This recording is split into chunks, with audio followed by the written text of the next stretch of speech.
রাজীব, তুমি দেবের ইস্তফা নিয়ে বলছিলে।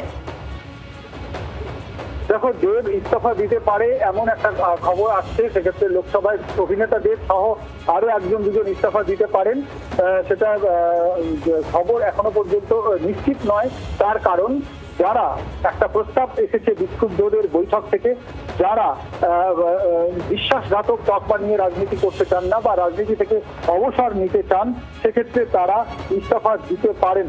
এক্ষেত্রে সুবিধা যেটা হবে যে বিক্ষুব্ধদের যে সংখ্যা, সেই সংখ্যা কমে যাবে।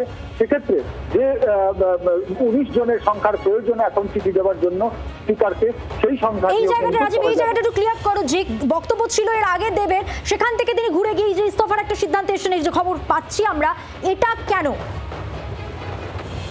যদি আরেকবার প্রশ্নটা করো। দেবের ইস্তফার কারণ হিসেবে কোন কোন বিষয়গুলো ধরা হচ্ছে? ইস্তফা দিতে পারেন দেব, যেহেতু যে জল্পনা, যেখানে দেব এর আগে যে বক্তব্য রেখেছিলেন যে বিশ্বাসঘাতক এই তকমাটা যাতে না হয়, তিনি রাজনীতি থেকে অবসর নেবেন, কিন্তু দেব এখনই ইস্তফা দিতে চাইছেন এই অবস্থায়। একেবারেই দেখো, এক্ষেত্রে তোমাকে স্পষ্ট করে রাখি যে কিছু সাংসদ আছেন, তাদের সঙ্গে যখন বিক্ষুব্ধরা যোগাযোগ করেন তারা নিমরাজি ছিলেন, অর্থাৎ তারা এত বড় সিদ্ধান্ত নিতে তারা পারছিলেন না। সেক্ষেত্রে তারা ভাববার জন্য সময় নেয় এবং তাদের কাছে যেটা প্রশ্ন, তাদের দেবের যে স্বচ্ছ ভাবমূর্তি রয়েছে, তিনি তৃণমূল কংগ্রেসের থেকেই তৃণমূল কংগ্রেসের সমালোচনা করেছেন বহু ক্ষেত্রে আমরা দেখেছি।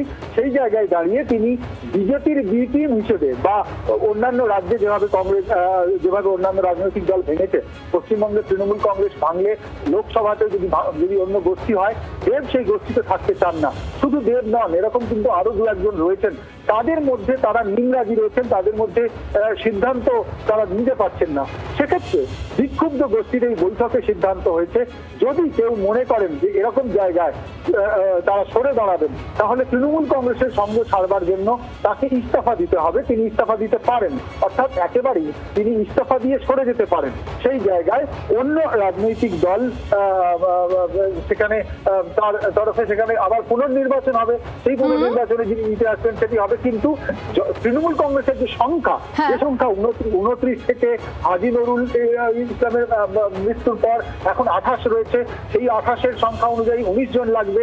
এই 19 জন থেকে সংখ্যা কমে যাবে যদি কিনা লোকসভার একজন দুজন সাংসদ ইস্তফা দেয়। আর ইস্তফার এই প্রসঙ্গ এই জন্যই আসছে, যারা বিশ্বাসঘাতক তকমা নিতে চাইছেন না, যার মধ্যে দেখা যাক দেবের ইস্তফা সংক্রান্ত আর কি তথ্য সামনে আসছে, অবশ্যই সেদিকে আমাদের নজর থাকবে। আপাতত ধন্যবাদ রাজীব তোমাকে।